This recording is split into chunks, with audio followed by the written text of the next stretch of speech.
আপনারা দেখে থাকবেন যে আজকেও প্রধান নির্বাচন কমিশনার তার জায়গা থেকে একটা মন্তব্য করেছেন যে শাপলা কেন এনসিপিকে দেওয়া হবে না এই ব্যাখ্যা তিনি দিবেন না।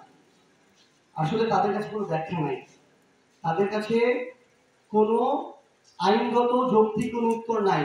আমরা মনে করি তারা কোনো ব্যক্তি, গোষ্ঠী, দল, এজেন্সি, প্রতিষ্ঠানের প্রভাবে প্রভাবিত হয়ে কিংবা ভয়ে ভীত হয়ে এনসিপিকে শাপলা দিচ্ছেন না। আমরা সকল আইনগত প্রক্রিয়া চেক করেছি, সেটা চেক করে আমরা শাপলা মার্কা চেয়েছি। আমরা আমাদের জায়গা থেকে মনে করি যে একটা অভ্যুত্থানের পরে এরকম একটা স্বাধীন প্রতিষ্ঠান তাদের জায়গা থেকে কারোর সাথে কোনো অন্যায় করবেন না এবং আইনের বাইরে যাবেন না। তারা যদি এটা করেন তাহলে তাদের অধীনে যারা একটা স্বচ্ছ নির্বাচন প্রত্যাশা করে তারা একটা স্বচ্ছ নির্বাচনের আস্থা পাবে না এবং তারা তাদের সেই গ্রহণযোগ্যতা এখনই হারাবে। তাই আমরা প্রত্যাশা করি যে শাপলা নেই, শাপলা অন্তর্ভুক্ত করুন, এটা করতে কোনো সমস্যা নেই। তাদের জায়গা থেকে তারা এটা চাইলেই করতে পারে এবং আমরা যখন এই আবেদনটা দিয়েছিলাম তখন করলেই তো হয়ে যেত, তখন করেনি কেন? এই করার দায়িত্ব আমাদের না, এই করার দায়িত্ব নির্বাচন কমিশনের। আমরা স্পষ্ট করে আমাদের জায়গা থেকে বলেছি, শেষবারের মতো বলছি, শাপলা কোনো জাতীয় প্রতীক না, জাতীয় প্রতীকের একটা পার্ট। জাতীয় প্রতীকের পার্ট ধানের শীষ বা ধানের ছোড়া, তারা, এগুলো অন্যান্য রাজনৈতিক দলের মার্কা আছে। শাপলা একটা জাতীয় ফুল, কিন্তু জাতীয় ফল কাঁঠাল একটা রাজনৈতিক দলের মার্কা আছে। আমরা সকল আইনগত প্রক্রিয়া চেক করে এটা চেয়েছি।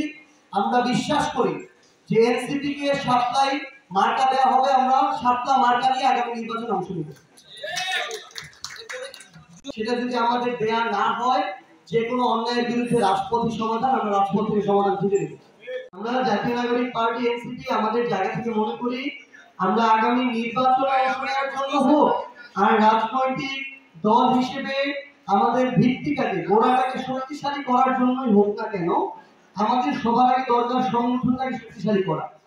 এই জন্য আমি জাতীয় নাগরিক পার্টির উত্তরাঞ্চলের মুখ্য সংগঠক হিসেবে আমাকে এই দায়িত্ব দেওয়া হয়েছে যে উত্তরাঞ্চলের যে জেলাগুলো রয়েছে, উপজেলাগুলো রয়েছে, ইউনিয়ন, ওয়ার্ড, এগুলোর দ্রুততম সময়ের মধ্যে আমাদেরকে সময়সীমা বেঁধে দেওয়া হয়েছে।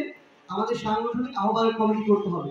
আমরা নভেম্বরের 30 তারিখের মধ্যে সারা বাংলাদেশের ওয়ার্ড পর্যন্ত আহ্বায়ক কমিটি করতে চাই। এটা শুরু করতে হবে জেলা আহ্বায়ক কমিটি দিয়ে। আমরা আগামী 15 দিনের মধ্যে আমাদের হবিগঞ্জ জেলার আহ্বায়ক কমিটি এনসিপি প্রকাশ করতে চাই। এই জন্য আমাদের এই জেলার যারা জেলা উপজেলা পর্যায়ে নেতৃবৃন্দ আছেন, আমরা তাদের সাথে সাংগঠনিক মত বিনিময় করেছি। আমরা আমাদের পলিসিগুলো বলেছি, আমরা তাদের মতামত শুনেছি। এই সামগ্রিক বিবেচনায় আমরা যেন ভালো, যোগ্য, দেশের জন্য, মানুষের জন্য যারা কাজ করতে চায়, এই মানুষদেরকে যাচাই বাছাই করে আমরা সবচেয়ে সেরা কমিটিটা দিতে পারি যারা আগামীতে হবিগঞ্জের প্রতিনিধিত্ব করবে। এই কারণেই হবিগঞ্জে আসা এবং বাংলাদেশের প্রত্যেকটি জেলায় এই সাংগঠনিক সমন্বয় সভাটি হবে আমাদের জেলা আহ্বায়ক কমিটিগুলো করার জন্য। জোটের কথা বলছেন, আমরা সমমনা, সমচিন্তা, একই ধরনের আমরা চিন্তা ভাবনা যারা করি, আদর্শ যাদের, আমাদের লাইন, আদর্শিক লাইনটা কাছাকাছি, আমরা মনে করি আমাদের ঐক্যবদ্ধ হওয়া প্রয়োজন। আমরা এই জায়গায় আমাদের আলোচনা চলছে, হয়তো কোনো রাজনৈতিক দলের সাথে যেমন আলোচনা চলছে একীভূত হওয়া, আর কোন রাজনৈতিক দলের সাথে আলোচনা চলছে অ্যালায়েন্স করা। দুইটা আলোচনায় আলাদাভাবে চলছে। একীভূত যদি হয়, আপনারা এই আমাদের যে বললেন যে গণ অধিকার পরিষদের সাথে আলোচনা আমাদের চলছে, পজিটিভ ভাবে আগাচ্ছে। এখন পর্যন্ত সিদ্ধান্ত হয়নি, সিদ্ধান্ত হলে পুরো বাংলাদেশ আপনারা একসাথে জানবেন। অ্যালায়েন্সের ক্ষেত্রে সম্ভাবনা যারা আছে, যেমন এবি পার্টি সহ আরো কিছু প্ল্যাটফর্ম, আমাদের মধ্যে এই আলোচনাটা হচ্ছে।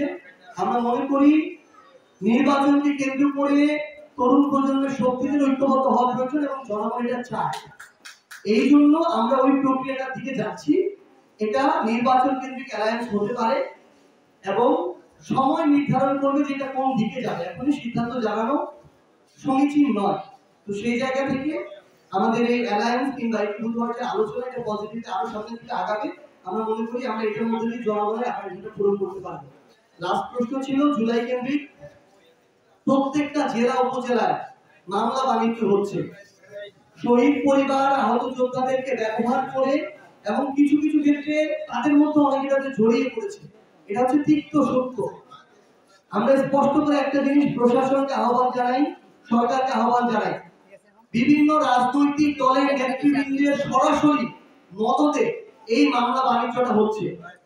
আপনারা খুঁজে বের করেন, সে যদি এনসিপি হয়, জামাতের হয়, বিএনপি হয়, দেখার দরকার নাই। সে একজন মামলাবাজ, সে অনেক নিরপরাধ মানুষকে হয়রানি করছে, অনেক অপরাধীকে টাকার বিনিময়ে ছেড়ে দিচ্ছে। তাদের বিরুদ্ধে আমাদের দাঁড়াইতে হবে। আমরা আপনাদের কাছে এই রিপোর্টটা চাই, এই রিপোর্টগুলো আপনারা তুলে নিয়ে আসেন যে কারা এই কাজগুলো করছে। কারণ অভ্যুত্থান পরবর্তী বাংলাদেশে কোনো নিরপরাধ মানুষ হয়রানির শিকার হবে এটা আমরা চাই না। আবার অপরাধীরা টাকা দিয়ে নেগোসিয়েশন করে গলা বুক উঁচু করিয়ে আপনার জেলা উপজেলায় চলবে এটা আমরা চাই না।